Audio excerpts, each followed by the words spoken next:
Hello and welcome to Strange Stories. It's great to have you here. We are all about sharing stories of near-death experiences from around the world in the hopes of bringing some light and inspiration to your day. Our daily videos offer a glimpse into what lies beyond this life, and we believe that they can help us all appreciate the gift of life a little bit more. If you enjoy our content, please consider liking, subscribing, and hitting the notification bell to stay up to date on all of our latest videos. Your support means the world to us and helps us continue to grow. And to our returning viewers, welcome back. We're thrilled to have you with us again. So go ahead, grab a cozy blanket, get comfy, and join us for today's incredible near-death experience story. I feel very honored to be able to share my near-death experience today because I believe that the more we share these experiences with those who may have questions or are looking for answers in their own lives, the better. It can be extremely beneficial. And where I'm coming from is that I was born with a heart condition. Because it is genetic, there's no way to reverse it. I passed on the gene mutation to my two daughters, so my two daughters and I live with it. It fails under the umbrella of SADS, which stands for Sudden Arrhythmia Death Syndrome. And under that umbrella, there are several gene mutations that, I believe, fall under this type of genetic cardiac condition. So for 30 years of my life, I was misdiagnosed with a seizure disorder and put on an anticonvulsant, and I struggled year after year with these types of events where I would black out and lose consciousness and or control of my own body. And at the time, I had no idea that it was my heart that was causing all of these strange events. It's a miracle, or at least I believe it is, that I'm still alive. I still didn't know I had this cardiac condition when my daughters were born, and my life went on. And by the time my daughters were in their adolescent years, my younger daughter was experiencing similar symptoms as well as events that resembled a seizure disorder. She would also lose consciousness and have seizures from time to time. And by the age of 17, she had experienced an event that landed her in the emergency room, and we ended up in the hands of a very knowledgeable emergency room doctor who is well educated in the field of cardiology. And he checked her heart first thing in the morning with the 12-lead EKG, and he immediately noticed an abnormality in her QT wave, which is the space between heartbeats. So that started the ball rolling, and we wound up in the hands of UCSD and a very well-educated electrophysicist who told us about this rare syndrome known as long QT syndrome. Because of the deadly arrhythmias that can occur suddenly, my entire family was screened with genetic counseling and testing. So, with a positive gene test for long QT syndrome, my youngest daughter received an implantable cardiac defibrillator in 2011. Of course, during that process, they discussed my family history with me and they pointed their fingers at me as a classic case. So I was up next. They also solved the mystery of all my blackouts and seizures. And it wasn't my brain, and I wasn't having seizures. I did not suffer from a seizure disorder. When I went unconscious, it was actually my heart that stopped. So, with that said, in 2013, I also had an implantable cardiac defibrillator implanted. I do know that as the number of answers from research grows, more and more of us with these syndromes are receiving cardiac defibrillators that are implanted over our hearts. And the beauty of this technology is that it saves lives rather than reversing them. We can treat and prevent unnecessary, early, or sudden deaths in families with these mutations. There are many people out there who are having experiences and are unaware of the explanation or why they feel the way they do. I do believe that the more of us share our stories, the more we can contribute to scientific, medical, and spiritual advancements, as well as bridge the gap with our spirituality and humanity, and even offer those who don't have a cardiac condition or diagnoses like these who may be looking for answers about our lives here and where we might go after we die. So I believe that sharing these kinds of experiences serves a very important purpose. I've had several blackout experiences in which I was in a black void and very conscious of myself and the space, as well as sensations of knowing that I was approaching something where I could possibly face death.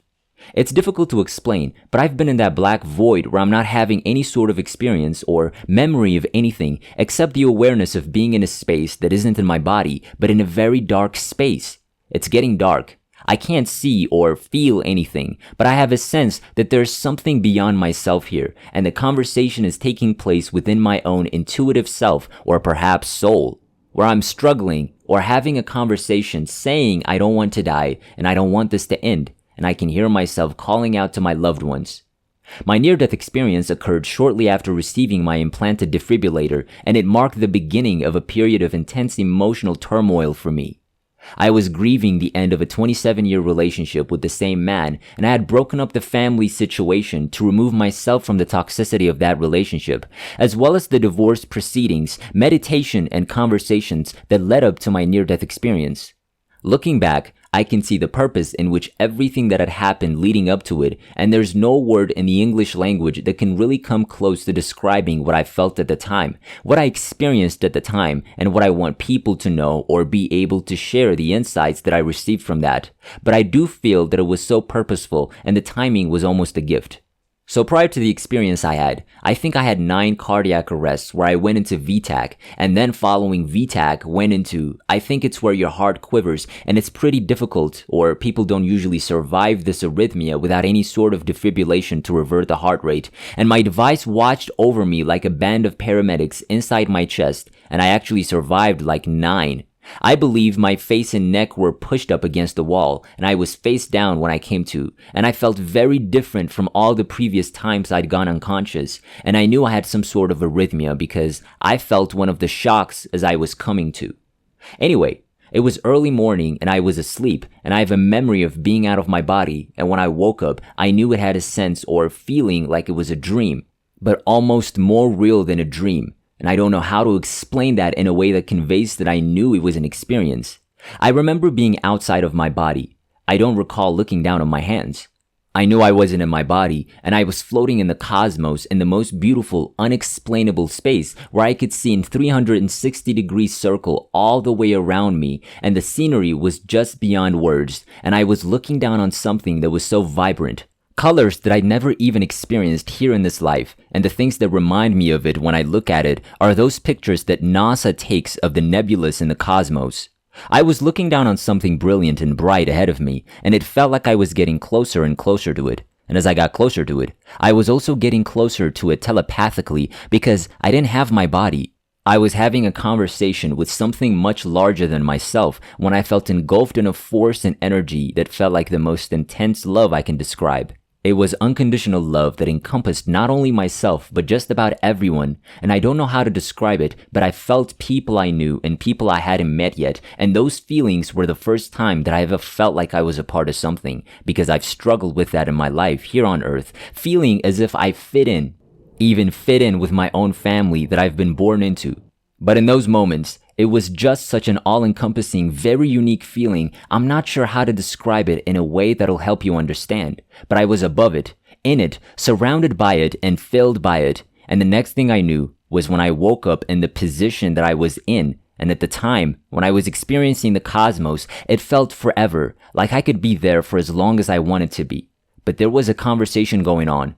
I wasn't asked if I didn't have a choice in the matter. Instead, I was told that I had a purpose and that I would be supported, that I needed to trust and believe in myself and find my purpose and know that that's what I was born to do, and that when I awoke, I was back in my bed and my body. I don't know how to describe that moment in time when I went from the cosmos to this life, but when I woke up, I knew I had experienced something beyond what I had in all of my previous events. I didn't realize that near-death experiences were being studied or researched, so I kept that experience to myself for probably a year. It wasn't until I was interviewed at a CPR conference by Lisa Garr that I was given the opportunity to speak with her in her hotel room that was set up as an interview spot, and she was looking for candidates who'd been resuscitated and had survived resuscitation. Anyway, during our conversation, she was asking questions that drew the experience out of me, and I was talking to someone about it for the first time ever, and she pulled me aside after our conversation and said, "Look, I really believe you had a near-death experience, and these are some resources that'll help you become a little more understanding and embrace what has happened to you because you do have a purpose here in this life." I started reading books and listening to podcasts and realized that the insights, feelings, sensations, and messages I was learning about myself as a result of that experience were life-changing for me. I do believe that my experience occurred for a reason, and as I previously stated, the timing was so appropriate for the struggles that I was experiencing at the time. And I believe that the majority of people out there could probably, or this might resonate with a lot of people out there, is that when we're suffering and we're so deep in our pain that we're so conditioned to resist these moments and resist that connection to our own humanness. And I'm such an advocate for heart-centered living. And she has a word out there that she would probably patent, trademark, or claim as her own, but she talks about heart-mindedness, and I'm a big advocate of really nurturing that connection to our own feeling. Hearts, because I feel like my NDE was really highlighting that I had opportunity to heal some of the most deepest emotional struggles that I had with my own heartbreak in my own life. And from that day forward, even though I feel like I was just me, that feeling was just so intense. But as time passes, it wasn't getting any further away from me. Instead, it's something I just need to remind myself to nurture within myself because we all have access to it. We're all involved. Because our intuitiveness and the richness of integrating more heart into the way we live is really the key to integrating such gentle compassion that we're so lacking in our human life. And I'm an advocate of nurturing that connection with our human hearts. My near-death experience gave me the opportunity to step back and really reflect on the suffering that I was in, as well as what I had experienced in those moments and how I wanted to bridge that gap and integrate more of that into who I am and become clear in what my purpose is here. For those of you who may be struggling to find purpose in your own life, I truly believe that our feeling hearts are the gateway and the opportunity to open up doors. It's something that if we weren't living in our human bodies and were just that energy and force in which I experienced everyone at once, it's an accessible thing, and I don't know how to explain it any further than to encourage people to stay connected to their feeling hearts. Even our suffering contains messages that can help us heal and become more whole in who we are.